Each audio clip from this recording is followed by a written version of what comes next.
दोस्तों आज के वीडियो के लिए हमने जिस लफ्ज़ को लिया है उसका हम बहुत ज़्यादा इस्तेमाल करते हैं और एक ऐसा लफ्ज़ है वजूद जिसके कई मतलब और मायने निकलते हैं।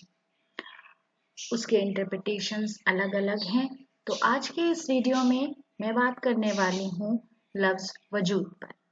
तो जब हम वजूद का नाम लेते हैं दोस्तों तो हमारे जहन में जो बहुत सारे अल्फाज इकट्ठा आते हैं वो हैं अस्तित्व, जीवन, शरीर, देह, वस्तु जो साक्षात उपस्थित हो, हस्ती, उपस्थिति, मौजूदगी, सृष्टि।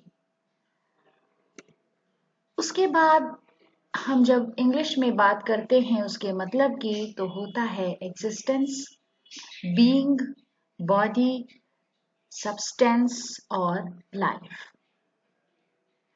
उर्दू में जब हम उसको अल्फाज देते हैं तो वो कुछ इस तरह हो सकते हैं: जिंदा शय, जिस्म, बदन, सरापा, बिसात, हैसियत, ज़ात की मौजूदगी, मौजूद होना, ज़ात, शख्सियत, पैदाइश, ज़हूर, हस्ती, हयात।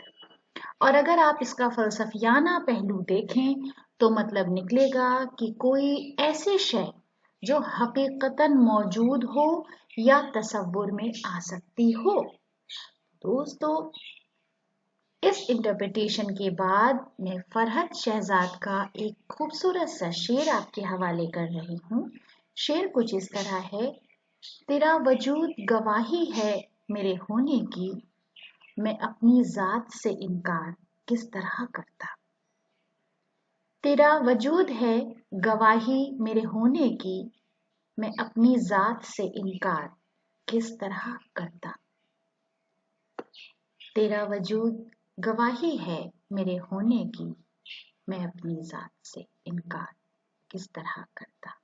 दोस्तों वीडियो देखने के लिए बहुत बहुत शुक्रिया।